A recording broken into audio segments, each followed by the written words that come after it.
Hello friends, welcome to Banu's அறுசுவை அடிசில். வாங்க குயிக்காக ஒரு பன்னீர் மசாலா எப்படி பண்ணுறதுன்னு பார்க்கலாம். ஒரு 4 டேபிள் ஸ்பூன் தயிர் எடுத்துருக்கிறேன். அதில் க்யூப்ஸாக நறுக்கி வச்சுருக்கிற பன்னீரை சேர்த்துக்கிறேன். கொஞ்சமாக உப்பு, கொஞ்சம் மிளகாத்தூள், அதாவது ஒரு 1/4 டீஸ்பூன் அளவுக்கு மட்டும் மிளகாத்தூள் சேர்த்து நல்லா கலந்து ஒரு 10 நிமிஷம் நல்லா ஊற வச்சுக்கலாம். இது மேரினேட் ஆகிட்டுருக்கிறப்போ நம்ம அதுக்கான கேப்சிகம் எல்லாம் நம்ம ரெடி பண்ணி வச்சுக்கலாம். நான் இன்றைக்கி ட்ரை கலர் கேப்சிகம் எடுத்துருக்கிறேன். 3 கலர்லேயுமே எடுத்துருக்கிறேன். கடாயில் 2 டேபிள் ஸ்பூன் எண்ணெய் ஊற்றிக்கலாம். பெரிய வெங்காயத்தை க்யூப் சைஸில் நறுக்கி வச்சுருக்கிறேன். 3 கேப்சிகமையும் அந்த நறுக்கின வெங்காயத்தையும் நம்ம சேர்த்து நல்லா வதக்கி விட்டுக்குவோம். கேப்சிகம் நல்லா க்ரன்ச்சியாக இருக்கிற மாதிரி கொஞ்சமாக உப்பு சேர்த்து நல்லா வதக்கி விட்டுக்கலாம்.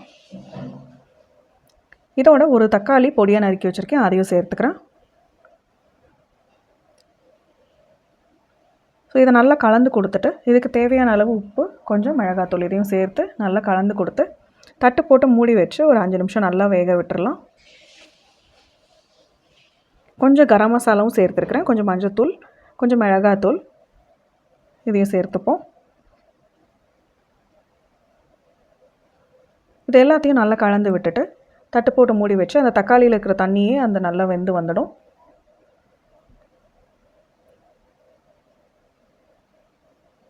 இதுக்கு தேவையான உப்பு சேர்த்துக்கலாம். இதையும் நல்லா கலந்து விட்டுப்போம். பாருங்கள், பார்க்கவே நல்லா ஒரு 3 கலர்லேயும் இருக்கிற கேப்சிகம் இருக்கிறனால ரொம்ப நல்லா இருக்குது பார்க்குறதுக்கு. இதை நம்ம சாப்பிடும்போது உங்களுக்கு நல்ல எல்லா கேப்சிகமோட சத்தும் கிடைக்கும். இப்போ தட்டு போட்டு மூடி வச்சு ஒரு 7 நிமிஷம் நல்லா வதக்கி விட்டுட்டேன். இப்போ இது நல்லா வெந்து வந்துட்டுருக்கு. இந்த சமயத்தில் நம்ம அந்த மேரினேட் ஆகிருக்கிற பன்னீரை நம்ம இதோட சேர்த்துக்கலாம். இப்போ சிம்மில் வச்சுட்டு இந்த பன்னீரை நம்ம மிக்ஸ் பண்ணி நல்லா ஜென்டலாக மிக்ஸ் பண்ணி இதை கலந்து கொடுத்துட்டு ஒரு 5 நிமிஷம் இதை வேக வச்சோம்னா சரியாக இருக்கும்.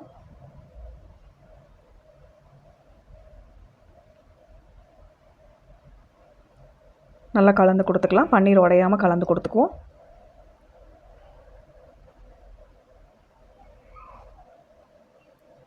இப்போ இதை அந்த தண்ணியெல்லாம் சுண்டுற அளவுக்கு நம்ம ஒரு 5 நிமிஷம் நல்லா வேக வச்சு எடுத்துக்கலாம். ஸோ இந்த மாதிரி செஞ்சு சாப்பிடும்போது நீங்கள் டயட் ரெசிபி மாதிரி லைக் தனியாகவே சாப்பிட்டுக்கலாம். இதை நீங்கள் ஒரு சைட் டிஷ்ஷாகவும் வச்சு சாப்பிட்டுக்கலாம், மெயின் டிஷ்ஷாகவும் வச்சு சாப்பிட்டுக்கலாம். செஞ்சு பார்த்துட்டு எப்படி இருக்குன்னு சொல்லுங்கள். பாய்.